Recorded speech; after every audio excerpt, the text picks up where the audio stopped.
Hello dear students, welcome to our YouTube channel Career Planet. I am your chemistry mentor Shelly ma'am and we are studying our chapter Structure of Atom.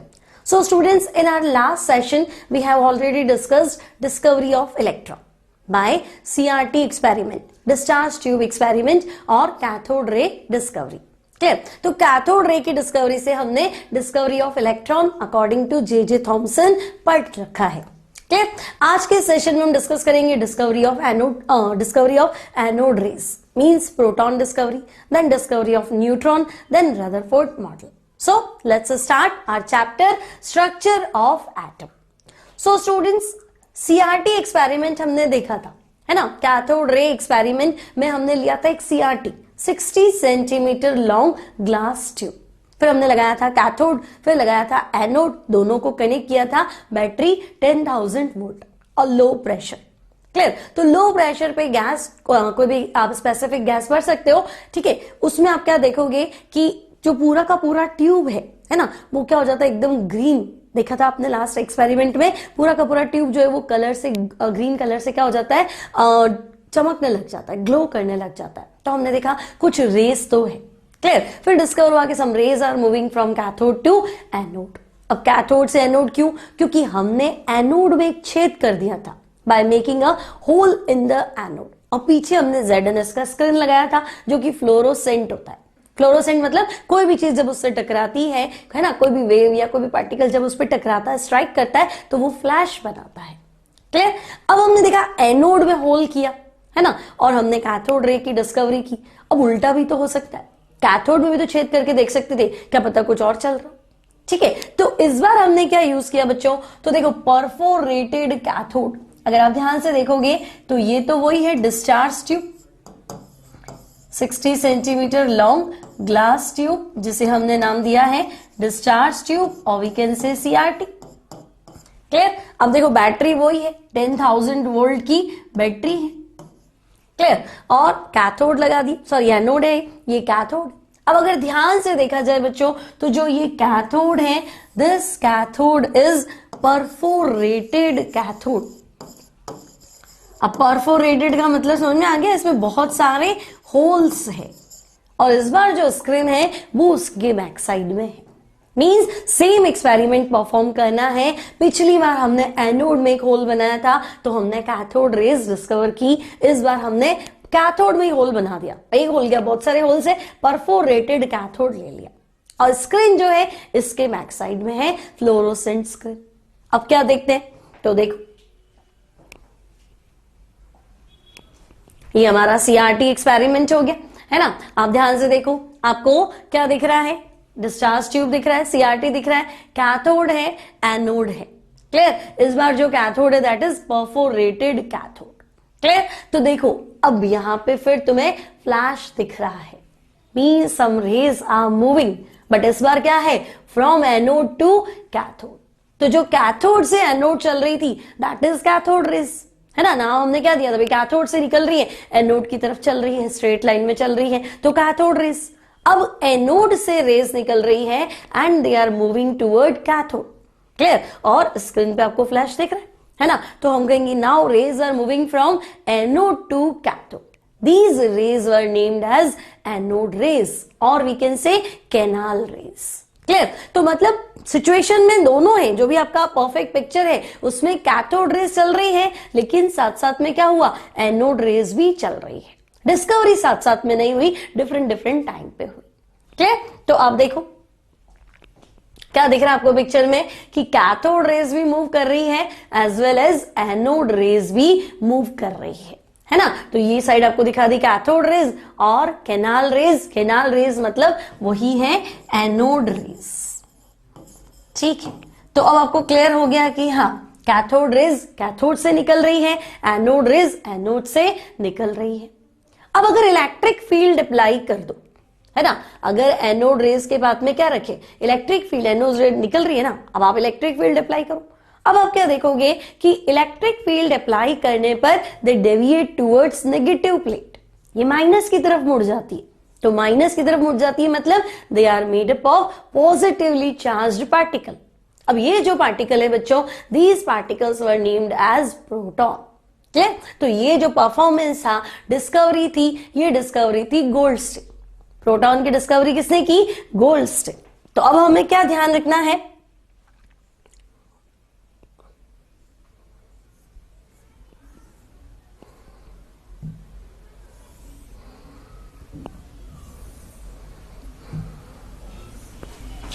तो अब हम क्या ध्यान रखेंगे? देखो, तो हम कहेंगे ठीक है, एनोड रेज तो डिस्कवर हो चुकी है ना? Anode rays, another name of anode rays क्या है? तो हम कहेंगे एनोड रेज और कैनाल रेज। ठीक है, एनोड रेज कह दो या कैनाल रेज कह दो। कहां से कहां चलेंगी? तो हम कहेंगे देखो, move from anode to cathode. Anode से मूव करेंगी और कहां मूव करेंगी? कैथोड की तरफ। एक्सपेरिमेंट आपका सेम है, परफॉर्मेंस सेम है, सारी सिचुएशन मतलब वही प्रेशर, वही वोल्टेज, सब कुछ सेम। ठीक है, अब हम क्या देख रहे हैं? तो इन इलेक्ट्रिक फील्ड,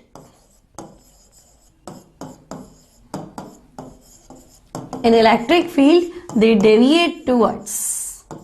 कहां डेविएट हुए इलेक्ट्रिक फील्ड में? तो आपको बताना है, इन इलेक्ट्रिक फील्ड दे डेविएट टूवर्ड्स नेगेटिव प्लेट। अब बच्चों माइनस की तरफ टर्न हुई है, तो माइनस की तरफ टर्न हुई है means they are made up of positively charged particle. भाई प्लस होगा तभी तो माइनस की तरफ अट्रैक्ट होगा। ठीक है, तो मैं लिख दूं कि means they are made up of positively charged particle.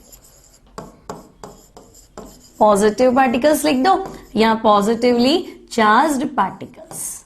ठीक है, दीज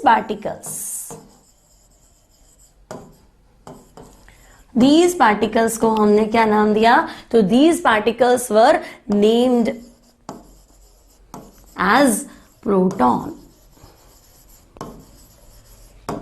क्लियर? तो कैनाल रेज, एनोड रेज की डिस्कवरी मतलब प्रोटॉन की डिस्कवरी, और कैथोड रेज क्या है? तो फास्ट मूविंग इलेक्ट्रॉन है। एनोड रेज क्या है? तो वो क्या है? मूव करते हुए प्रोटॉन है। अब फास्ट मूविंग इसलिए नहीं कह रही हूं क्योंकि इलेक्ट्रॉन तो हल्का है, स्पीड तेज रहेगा, है ना? एनोड थोड़ा सा क्या होता है? हैवियर, थोड़ा सा भी क्या, काफी। अब प्रोटॉन क्या होता है? इलेक्ट्रॉन के कंपैरेटिवली 2000 टाइम्स ज्यादा या 1847 टाइम्स ज्यादा क्या होता है? भारी होता है। ठीक है, तो उतना फास्ट नहीं है जितना इलेक्ट्रॉन फास्ट है। बट हाँ, एनोड रेज मींस प्रोटॉन का मूवमेंट और कैथोड रेज मींस इलेक्ट्रॉन का मूवमेंट। तो दो बातें तो हमारी क्लियर हो गई कि भाई चलो, है ना, इलेक्ट्रॉन का मूवमेंट है यानी कैथोड रेज है, और प्रोटॉन का मूवमेंट है यानी कि एनोड रेज है। नाउ स्टूडेंट्स, स्पेसिफिक चार्ज की बात करें। स्पेसिफिक चार्ज ऑफ प्रोटॉन, तो देखो, जब हमने E/m की बात की थी कैथोड रेज के लिए, तो हमने देखा था it doesn't depend upon nature of gas, है ना? क्योंकि मान लो मैं तुम्हें कहूं हाइड्रोजन गैस ले लो, ठीक है, तो 1 प्रोटॉन है और 1 इलेक्ट्रॉन है, तो 10,000 वोल्ट जब हमने अप्लाई किया था तो ये इलेक्ट्रॉन तो निकल गया था। तो ये जो इलेक्ट्रॉन चल रहे थे इनको आपने क्या नाम दिया? Cathode rays. अब हमें पता है कि इलेक्ट्रॉन चल रहे हैं कैथोड से एनोड की तरफ, तो प्रोटॉन भी तो चलेगा। तो ये जो प्रोटॉन चल रहे हैं इन्हें आपने नाम दे दिया एनोड रेज। ठीक है, तो हाइड्रोजन के केस में तो चलो एक ही इलेक्ट्रॉन था, एक ही प्रोटॉन था। मान लो आपने नाइट्रोजन उठा ली, तो नाइट्रोजन में क्या है बच्चों? 7 प्रोटॉन और इलेक्ट्रॉन। तो इलेक्ट्रॉन तो आपका कैथोड रेज है, तो E/m क्या रहेगा? सेम रहेगा, पर 7 प्रोटॉन को अलग थोड़ा ना कर पाओगे, है ना? तो जो 7 प्रोटॉन का ग्रुप है तो E/m क्या हो जाएगा? चेंज हो जाएगा। तो E/m कैसे फाइंड करें? तो E/m फाइंड करने का तरीका तो हमें पता ही है, जो हमने कैथोड रेज में डिस्कवर किया था। इंपॉर्टेंट चीज क्या है कि अगर आप m की वैल्यू क्या रखेंगे? m की वैल्यू मैक्सिमम रखेंगे तो E/m क्या मिलेगा? मिनिमम। क्लियर? और m की वैल्यू आपने क्या रखनी है? मिनिमम रखनी है, तो E/m क्या मिलेगा? मैक्सिमम। क्लियर? तो मुझे तो मिनिमम मास ही चाहिए, E/m क्या चाहिए मुझे? मैक्सिमम आंसर चाहिए E/m। तो m मिनिमम, तो लाइटेस्ट मास किसका है? मिनिमम वेट किसका है? Hydrogen, 1H1। है ना। तो E by M is maximum, E by M is maximum for hydrogen gas.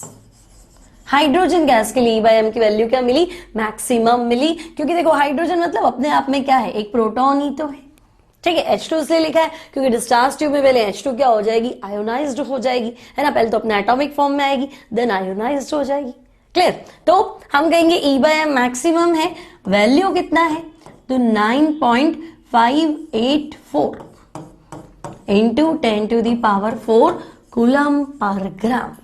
This is E by M value of anode rays, clear. 9.54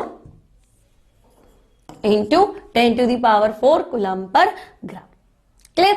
अब E by M मैक्सिमम है hydrogen gas के लिए, यानी कि भाई मैक्सिमम मतलब क्या हुआ, एक प्रोटॉन ही तो हुआ, तो ये जो E by M है ये प्रोटॉन का E by M है, क्लियर। और मैं कह दूं कि भाई एनोड रेस के लिए E by M, E by M मतलब specific charge,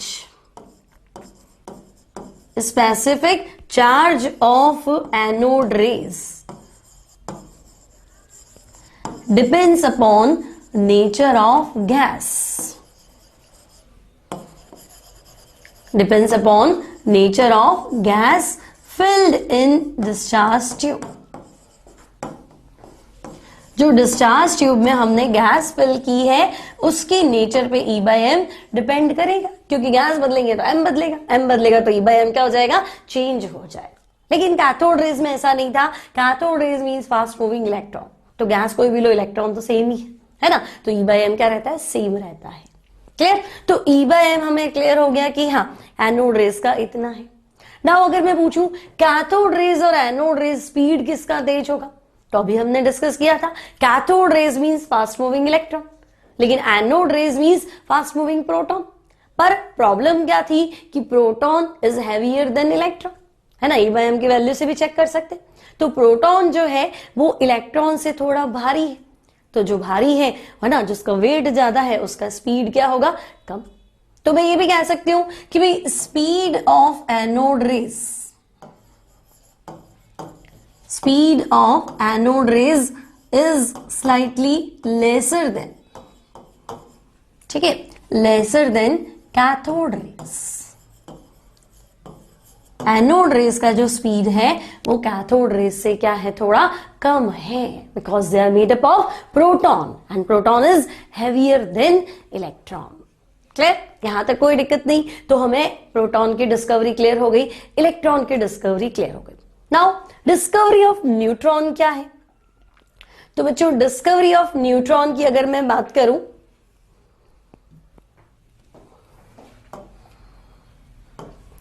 discovery of neutron की अगर हम बात करें,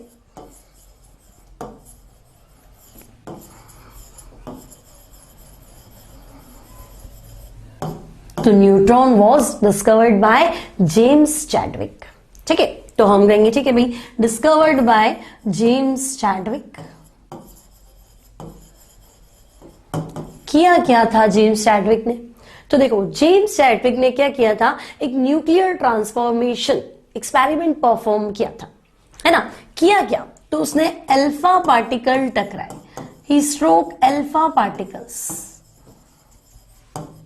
ठीक है, किस पे, तो हम कहेंगे alpha particles on the nucleus of 4 beryllium 9, है ना। एटॉमिक नंबर बेरिलियम का कितना है 4 और मास नंबर कितना है 9, ठीक है। तो हम देख रहे हैं कि भी चलो 4 बेरिलियम 9, 4 बेरिलियम 9, इस पे आपने टकराए हैं अल्फा पार्टिकल। तो बच्चों अल्फा पार्टिकल मतलब हीलियम का nucleus. What is alpha particle, तो alpha particle is nucleus of helium, ठीक है। तो जब अल्फा पार्टिकल इस पे टकराया तो देखो 4 और 2 कितना हो गया 6, तो जो नया एलिमेंट है that is carbon. Atomic number 6 किसका है, कार्बन। और 9 + 4 कितना हो गया 13, तो कार्बन का जो मास नंबर है दैट इज 12। अब एक नया पार्टिकल डिस्कवर हुआ जिसका मास तो है 1, चार्ज है 0, ठीक है, तो 0 and 1, ठीक है। This new particle having charge 0, मास कितना है 1 यूनिट, तो इस नए पार्टिकल को हमने नाम दिया न्यूट्रॉन। तो neutron was discovered during this experiment when alpha particle strike on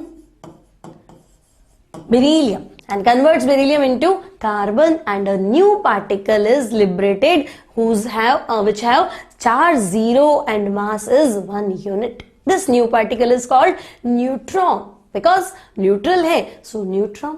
तो सबसे लेट डिस्कवर हुआ भाई कैथोड रेस तो क्या थी, प्लस की तरफ टर्न होगी, तो हमने कहा भाई माइनस से बनी है, तो माइनस क्या है इलेक्ट्रॉन। एनोड रेस थी वो माइनस की तरफ टर्न होगी, तो हमने कहा माइनस की तरफ टर्न हुई मतलब प्लस है यानी प्रोटॉन। अब ये तो कहीं टर्न ही नहीं हो रहा है ना, क्योंकि न्यूट्रल है, तो बहुत लेट डिस्कवर हुआ। ठीक है, तो अब हमने तीनों डिस्कवरी पढ़ ली बच्चों। फर्स्ट डिस्कवरी हमने क्या देखी, तो हमने देखा electron discovered by J Thomson. Okay, electron discovered by J Thomson. Then हमने देखा प्रोटॉन, तो प्रोटॉन डिस्कवर्ड बाय गोल्डस्टाइन। ठीक है, और थर्ड हमने क्या देखा, न्यूट्रॉन, तो neutron discovered by James Chadwick. तो तीनों डिस्कवरी क्लियर हो गई, कैथोड रेज एक्सपेरिमेंट हो गया, एनोड रेज एक्सपेरिमेंट हो गया एंड डिस्कवरी ऑफ न्यूट्रॉन। अब न्यूट्रॉन की डिस्कवरी से पहले ही थॉमसन ने एक मॉडल प्रपोज किया। भाई थॉमसन ने इलेक्ट्रॉन तो डिस्कवर कर ही लिया, तो उसको पता है इलेक्ट्रॉन तो है ना, अब इलेक्ट्रॉन है तो न्यूट्रल होता है एटम, तो आप तो कह रहे नहीं माइनस है, तो माइनस है means there must be some positive particle, और वो पॉजिटिव पार्टिकल क्या है, प्रोटॉन। तो ये तो पता है कि इलेक्ट्रॉन है, प्रोटॉन एक कहां है, ये तो नहीं पता। तो थॉमसन ने एक मॉडल प्रपोज किया and this model is Thomson plum pudding model. ठीक है, अब प्लम पुडिंग मतलब प्लम पुडिंग एक तरह का स्वीट है ना, फॉरेनर्स जो है उनका एक स्वीट है प्लम पुडिंग, पुडिंग बोलते हैं, केक पेस्ट्री होता है ऐसे, है ना। हमारे यहाँ इसी मॉडल को हमने बोला है वाटरमेलन मॉडल। ठीक है, तो वाटरमेलन से कंपेयर किया है तो वाटरमेलन मॉडल। प्लम पुडिंग कह दो चाहे वाटरमेलन। अब वाटरमेलन में क्या है, एक स्फेयर है पूरा का पूरा, है ना, एक सॉलिड स्फेयर है। तो सॉलिड स्फेयर मतलब पूरा रेड जो पार्ट है उसका वो सॉलिड स्फेयर। तो थॉमसन क्या कह रहा है कि ये जो सॉलिड स्फेयर है that is positively charged solid sphere, है ना, पूरा का पूरा जो सॉलिड स्फेयर है रेड पार्ट है दैट इज प्लस, तो फिर माइनस। तो वाटरमेलन तरबूज में क्या होता है, बीच बीच में इलेक्ट्रॉन्स जो है सीड्स जो है, seeds are embedded in watermelon. तो ये कह रहा है कि जो पूरा रेड वाला पार्ट है that is positive hollow sphere, और सीड्स आर एम्बेडेड मतलब electrons are embedded in it. मतलब मूवमेंट वगैरह के बारे में कोई जानकारी नहीं है भाई। आज हमें क्लियर है कि सेंटर में न्यूक्लियस है, electron revolve around the nucleus in a circular path. ठीक है, फिर तो वेव नेचर भी आ गया, है ना। तो उस टाइम ऐसा कुछ भी नहीं है, उस टाइम आपको सिर्फ इतना बता दिया कि भाई एटम जो है प्लम पुडिंग से कंपेयर कर लो, या बूंदी का लड्डू होता है उससे कंपेयर कर लो, है ना, कि जो आपका लड्डू है that is positively charged solid sphere, and जो इलायची के दाने हैं उसमें, है ना, वो क्या है नेगेटिवली चार्ज्ड, इक्वल है न्यूट्रल, जितना प्लस है उतना का उतना माइनस है। तो अकॉर्डिंग टू अगर हम थॉमसन मॉडल को स्टडी करें तो थॉमसन मॉडल क्या कहता है, atom is hollow sphere, atom is hollow sphere of positive electricity. भाई ये पूरा का पूरा क्या है, देखो जो रेड पार्ट दिख रहा है ना, ये पूरा का पूरा प्लस है। ठीक है, बॉल ऑफ पॉजिटिव चार्ज कह दो या पॉजिटिव इलेक्ट्रिसिटी मतलब वही पॉजिटिव चार्ज। ठीक है, and electrons are embedded in it, है ना। इलेक्ट्रॉन्स जो है वो देखो माइनस माइनस बना रखा है ना, ये इसके अंदर धसा हुआ है। ठीक है, तो ये प्रॉपर मॉडल है प्लम पुडिंग मॉडल। हालांकि बाद में ये मॉडल जो है दैट इज डिस्कार्डेड, है ना, फ्लॉप हो गया था। लेकिन क्यों फ्लॉप हुआ था, तो आगे स्टडी, है ना, इसी मॉडल को आगे स्टडी किया रदरफोर्ड ने। ठीक है, तो थॉमसन बहुत रिस्पेक्टेड साइंटिस्ट माने जाते थे क्योंकि इलेक्ट्रॉन डिस्कवर कर लिया, फिर एक मॉडल प्रपोज किया है, और मॉडल ठीक भी लग रहा है कि भाई इलेक्ट्रॉन है माइनस है तो प्लस तो होना ही चाहिए, है ना। अब मूवमेंट वगैरह के बारे में कोई जानकारी नहीं थी, कोई स्पेक्ट्रम वगैरह कुछ भी नहीं पता था उस टाइम तक, इसलिए कुछ आइडिया ही नहीं था। तो हमें लगा ठीक है ना भाई, प्लस भी है माइनस भी है, ओके। और न्यूट्रॉन तो डिस्कवर ही नहीं था, तो न्यूट्रॉन तो इसमें होगा ही नहीं, ठीक है। अब इसके बाद जो मॉडल है दैट इज रदरफोर्ड मॉडल। अब बच्चों रदरफोर्ड स्टडी किसको कर रहे हैं? रदरफोर्ड स्टडी तो कर रहे हैं थॉमसन मॉडल को।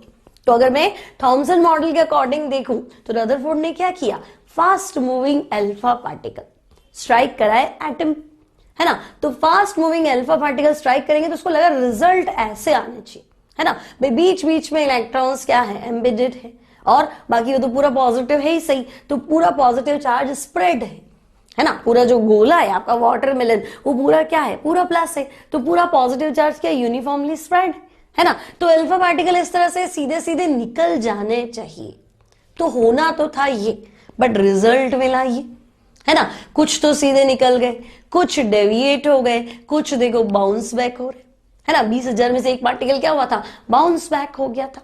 तो थोड़ा सा रदरफोर्ड शॉक्ड हो गया कि मिलना ये चाहिए था, ये कैसे आया, ठीक है। तो अब हम डिस्कस करेंगे रदरफोर्ड मॉडल। तो देखो क्या है रदरफोर्ड मॉडल। तो देखो रदरफोर्ड ने लिया है अल्फा पार्टिकल एमिटर, एक बॉक्स लिया है, उसमें एक एलिमेंट रखा है जो कि रेडियो एक्टिव है, दैट इज रेडियम। वो अल्फा पार्टिकल छोड़ेगा, ठीक है, स्लिट, ताकि सीधा सीधा पार्टिकल मूव करे। यहां रखा है गोल्ड फॉइल, ठीक है, और गोल्ड फॉइल से जो अल्फा पार्टिकल टकराया है, अब ये देखो ये स्क्रीन है रोटेटिंग, पूरा पैक है। हमेशा तो क्या करते हैं, बैक साइड में स्क्रीन लगाते हैं, कुछ आया इससे टकराया, और इधर ये पूरा रोटेटिंग स्क्रीन है कि मान लो सीधा नहीं गया, घूम गया तो, टिल्ट हो गया तो हर जगह रिजल्ट देखते हैं ना, दैट्स व्हाई। क्लियर। इसको आप ऐसे भी ड्रॉ कर सकते हैं। देखो क्या किया रदरफोर्ड ने, तो हम कहेंगे रदरफोर्ड ने एक तो ले लिया लेड बॉक्स। अब बच्चों लेड बॉक्स क्यों यूज किया, तो हम कहेंगे भी इसके अंदर रखा क्या है, रेडियम रखा है ना। तो ये जो रेडियम है, radium as a source of alpha particle, है ना। तो रेडियम जो है ये अल्फा पार्टिकल छोड़ रहा है, तो ये लेड पे अफेक्ट नहीं करेगा, है ना। अल्फा पार्टिकल लेड को अफेक्ट नहीं कर रहा है, इसलिए इसको लेड बॉक्स में रख दे, मतलब उससे पेनिट्रेट करके बाहर नहीं जाएगा, ठीक है। तो रेडियम ने क्या किया, अल्फा पार्टिकल छोड़ा, एमिट किया, ये हमने यूज कर लिया स्लिट, है ना, ताकि एक फाइन बीम बन जाए। अब टकराया किससे, तो हम कहेंगे बिल्कुल पतली सी गोल्ड फॉइल, ठीक है। टकराना किससे है अल्फा पार्टिकल को, तो गोल्ड फॉइल। और रिजल्ट्स देखने के लिए हमने यूज किया है रोटेटिंग स्क्रीन।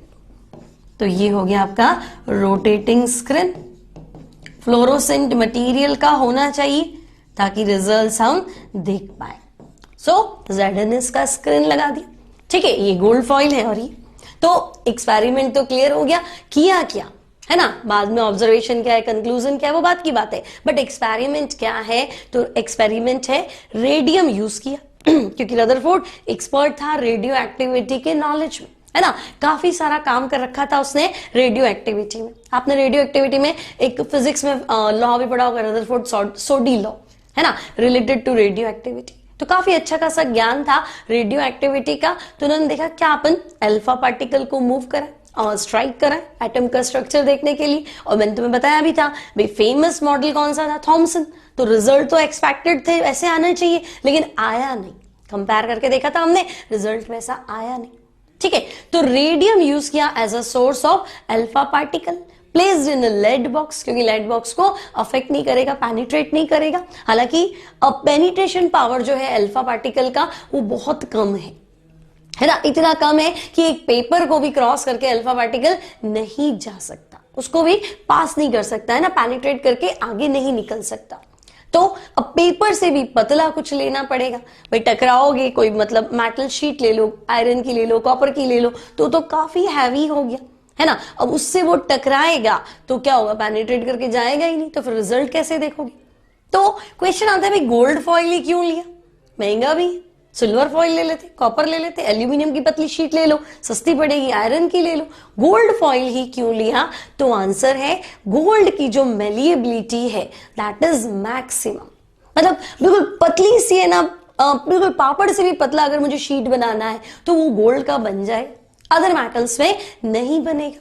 तो रिजल्ट परफेक्ट देखने के लिए इसने क्या किया, गोल्ड फॉइल को यूज किया। रीजन समझ में आया कि बिल्कुल पतला सा है ना, फॉइल बना सकते हैं कागज से भी, कागज तो बहुत मोटा है उसके सामने, है ना, 10⁻⁴ मिलीमीटर पतला शीट बन जाएगा गोल्ड का। That's why he used gold. ठीक है, एक्सपेरिमेंट उसने सिल्वर पे भी किए थे, कॉपर पे भी किए थे, बट बेस्ट रिजल्ट किसने दिया, गोल्ड फॉइल ने, क्योंकि मैक्सिमम मेलिएबिलिटी है ना, क्रॉस करके चला जाएगा आराम से अल्फा पार्टिकल। ठीक है, और अल्फा पार्टिकल खुद का पेनिट्रेशन पावर कम है। ठीक है, बीटा होता तो थोड़ा फास्ट होता, गामा होता तो और फास्ट होता, न्यूट्रॉन है तो बहुत ज्यादा फास्ट है। ठीक है, लेकिन न्यूट्रॉन तो अभी आइडिया नहीं है। ठीक है, तो हम कहेंगे हाँ ठीक है, गोल्ड फॉइल लेने का रीजन हमें पता चल गया। अब हुआ क्या, तो देखो पूरा स्टोरी जैसा है, काम क्या कर रहा है, हो क्या रहा है।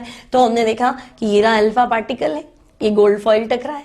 अब गोल्ड फॉइल में क्या एक्चुअली है, तो एटम्स है ना, पूरा का पूरा जो फॉइल है that is group of atoms. तो ये एटम्स लगे हुए हैं देखो, है ना।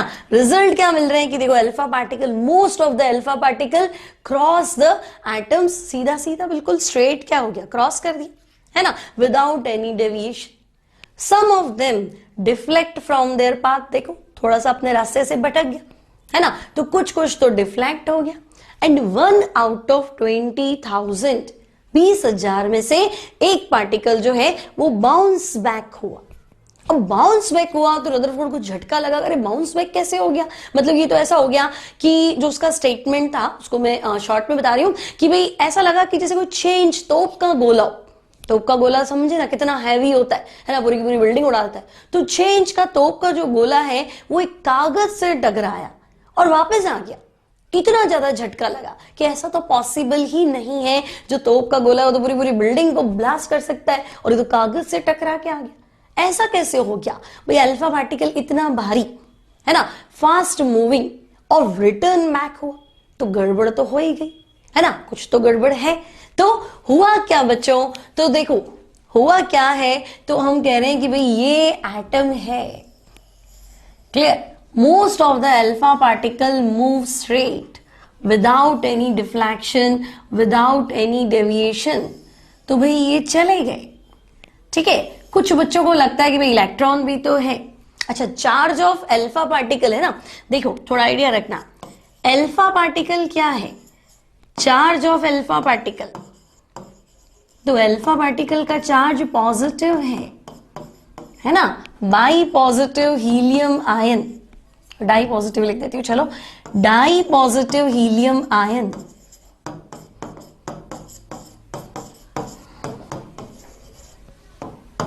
मतलब हीलियम +2 को मुझे क्या कहना चाहिए, अल्फा पार्टिकल। तो अल्फा मैं मानती हूँ अल्फा प्लस है, इलेक्ट्रॉन भी है तो अट्रैक्ट हो जाना चाहिए, लेकिन तुम सोचो ना अल्फा कितना भारी है। अभी तुमने क्या देखा, इलेक्ट्रॉन का मास प्रोटॉन के मास का 1/1847 वाला पार्ट है ना, या 2000 बोल दूं मैं लगभग कि भाई 2000वां पार्ट है। लेकिन अल्फा का जो मास है that is 4 times of proton का मास। प्रोटॉन का मास कितना है, 1 यूनिट। अल्फा कैसे लिखा था हमने अल्फा लिखा था 2 हीलियम 4, तो मास कितना है, 4 यूनिट है। क्लियर, तो प्रोटॉन का अल्फा का जो मास है that is 4 times of helium, 4 times of proton, तो 4 गुना ज्यादा है। क्लियर, और इलेक्ट्रॉन ठीक है नेगेटिव चार्ज लेके बैठा है, लेकिन कितना हल्का है, मतलब कोई ट्रक जा रहा है और कोई मच्छर टकरा गया तो क्या फर्क पड़ेगा, तो इतना ही फर्क था, ट्रक तो सीधा सीधा निकल जाएगा, है ना। अब वो बीच में आ गया तो उसका एक्सीडेंट हो गया, उसको फर्क नहीं पड़ना है। ठीक है, तो इतना फास्ट और इतना हैवी पार्टिकल है कि इलेक्ट्रॉन के होने ना होने से उसको फर्क पड़ना नहीं। क्लियर, उससे कोई अट्रैक्ट भी नहीं होना है ना। तो हमने देखा भाई सीधा सीधा निकल गया, तो चलो रदरफोर्ड के मॉडल के अकॉर्डिंग सीधा जाना ही चाहिए था, और इतने पार्टिकल टकराए सीधे सीधे, तो उसको लग रहा है रदरफोर्ड मॉडल ठीक है, कोई गड़बड़ नहीं है।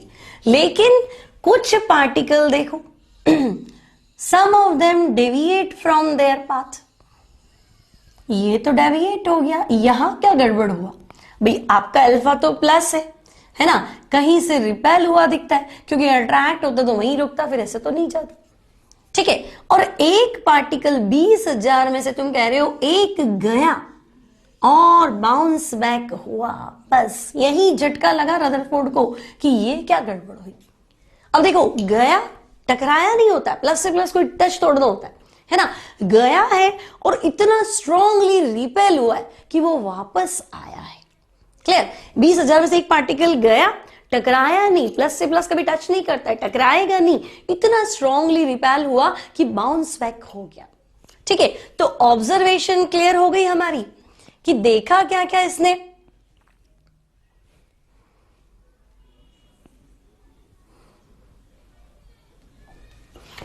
ऑब्जर्वेशन क्या क्या हुई रदरफोर्ड मॉडल की, तो हम कहेंगे भी 3 तरह की ऑब्जर्वेशन इसको मिली। क्या मिली? तो देखो, हर ऑब्जर्वेशन पे कंक्लूजन बताना है, तो हम कहेंगे भी most of the alpha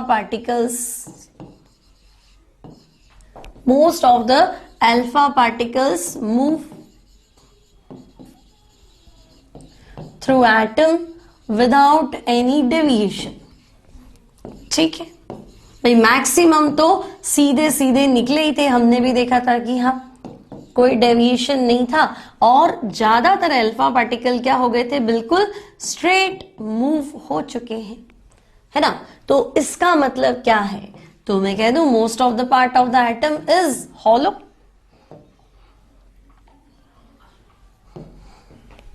most of the part of the atom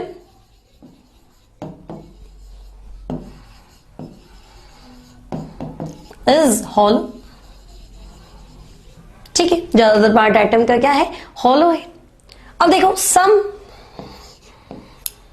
some particles क्या हुए, तो हमने कहा सम ऑफ देम डिफ्लेक्टेड,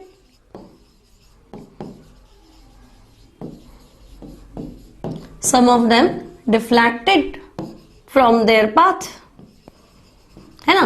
कुछ पार्टिकल ऐसे थे जो अपने मार्ग से भटक गए, है ना, डिफ्लेक्ट हो गए, सीधा जाना चाहिए था पर सीधा गया नहीं, टर्न हुआ, मतलब डिफ्लेक्ट हुआ। अब उसको लगा कि भाई अल्फा तो प्लस है और कहीं ना कहीं प्लस जरूर है, तो भी थोड़ा आइडिया था कि चलो स्प्रेड तो है ही ना पॉजिटिव चार्ज, तो हो सकता है प्लस के पास से निकला, है ना। तो इससे थोड़ा आइडिया तो था कि there should be positive charge in the atom, but 1 out of 20,000 बच्चों, 1 आउट ऑफ 20,000 रिटर्न्ड बैक, है ना, ये जो है ये वापस आया, इससे डिस्कवरी हुई, है ना, इससे इसने माना कि भाई there should be positive charge. ठीक है, positive charge concentrated in a very small area of atom, है ना, कि भी प्लस तो है और वो सारा प्लस स्प्रेड नहीं है यूनिफॉर्मली, वो ओवरऑल एक सेंटर में है, एक पूरी जगह पे ही है ना, तभी तो उसने वापस उसको भेजा है। क्लियर? तो ये जो positive charge concentrated in the small fraction of atom, this is called nucleus. ठीक है, तो अब जो इसने डिस्कवरी दी है that is discovery of nucleus. Rutherford model का आंसर क्या है, तो हम कहेंगे ये रदरफोर्ड ने क्या डिस्कवर किया है, तो उसने डिस्कवर किया है न्यूक्लियस। क्लियर? तो अब आपको समझ में आ गया मॉडल, एक्सपेक्टेशन ये था, रिजल्ट ये था। तो इस रिजल्ट से हमें पता चला कि अच्छा भाई इलेक्ट्रॉन तो होता है, प्रोटॉन तो होता है ना, और न्यूक्लियस भी होता है, तो ये न्यूक्लियस। क्लियर? अब रदरफोर्ड के मॉडल को प्लैनेटरी मॉडल बोलते हैं। अब प्लैनेटरी मॉडल मतलब कि सारे प्लैनेट्स जो है वो सन के चारों तरफ क्या कर रहे हैं, रिवॉल्व कर रहे हैं। सिमिलरली इलेक्ट्रॉन भी क्या कर रहा है, इलेक्ट्रॉन क्या कर रहा है, न्यूक्लियस के चारों तरफ रिवॉल्व कर रहा है। लेकिन प्रूफ नहीं कर पाया ये बहुत सारी बातें, बट चलो एक अच्छा काम है कि भी न्यूक्लियस डिस्कवर हो गया। अब अकॉर्डिंग टू रदरफोर्ड डेटा देखें बच्चों, तो देखो रदरफोर्ड कहता क्या है, तो अकॉर्डिंग टू रदरफोर्ड रेडियस जो है directly proportional to a to the power 1/3, है ना, रेडियस ऑफ न्यूक्लियस। न्यूक्लियस के रेडियस की बात कर रहा है। ए क्या है, मास नंबर। अब मास नंबर मतलब प्रोटॉन प्लस न्यूट्रॉन, इन दोनों के सम को क्या कह रहे हैं, ए, है ना, और उसकी पावर 1/3 के डायरेक्टली प्रोपोर्शनल। ठीक है, नाउ प्रोपोर्शनल का साइन रिमूव करो, तो R equals to R0 a to the power 1/3। क्लियर? Now what is R naught? तो आर नॉट का वैल्यू है constant 1.3 into 10 to the power minus 13 centimetre. Clear? और रदरफोर्ड ने दो डेटा दे दिया, एटम का रेडियस कितना है और न्यूक्लियस का रेडियस कितना है। तो देखो न्यूक्लियस, रेडियस ऑफ न्यूक्लियस तो वो तो है आपका 10 to the power minus 15 metre, और रेडियस ऑफ एटम, ठीक है, तो एटम का रेडियस है 10 to the power minus 10 metre. Centimetre में लोगे तो वापस 13 आ जाएगा ना माइनस का। तो बच्चों देखो, अगर मैं न्यूक्लियस को 1 लाख से मल्टीप्लाई कर लूं, 10 टू द पावर माइनस 15 है ना, 1 लाख से मल्टीप्लाई कर लो है ना, यहाँ पे 10 टू द पावर 5 लिख दूं तो यहां पहुंच जाओगे। मतलब एटम का जो साइज है that is 1 lakh times of size of nucleus, है ना। न्यूक्लियस का जितना साइज है उसका 1 लाख गुना क्या है, एटम का साइज है। मतलब क्रिकेट का जो आपका पूरा का पूरा मैदान है, जो ग्राउंड है, वो तो आपका हो गया एटम, और उस ग्राउंड में जो आपने स्टम्प्स रखे हुए दैट इज क्या हो गया, आपका न्यूक्लियस, इतना छोटा, है ना। तो स्टम्प्स के कंपेयर में पूरे ग्राउंड का साइज देख लो, तो वही तो है, न्यूक्लियस के कंपेयर में एटम का साइज देखो 1 लाख गुना ज्यादा बड़ा है। तो इस तरह से डिस्कवर हुआ न्यूक्लियस। क्लियर?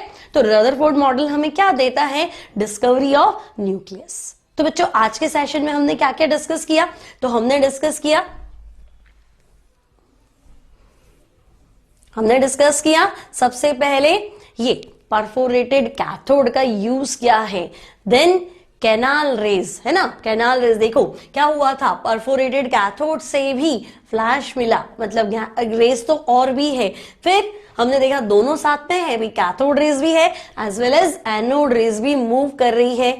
आफ्टर दैट हमने देखा Thomson model, plum pudding model, ठीक है, और इसको प्रूव करने के लिए मॉडल था रदरफोर्ड का, बट रिजल्ट्स जो थे वो कंप्लीटली क्या थे, डिफरेंट थे। यानी जो नई डिस्कवरी हुई that is discovery of nucleus. तो बच्चों आज की क्लास में इतना ही, आई होप आपको समझ में आ गया होगा। Discovery of anode raise, canal raise, discovery of neutron and Rutherford alpha particle scattering experiment, discovery of nucleus. तो बच्चों लेक्चर अच्छा लगे तो प्लीज लाइक जरूर कीजिए, अपने फ्रेंड्स के साथ शेयर कीजिए, हमारे चैनल को सब्सक्राइब कीजिए और बेल आइकन को प्रेस कर दीजिए, ताकि जैसे ही नया नया वीडियो आएगा आपको मिल जाएगा और आप अच्छे से स्टडी कर पाएंगे।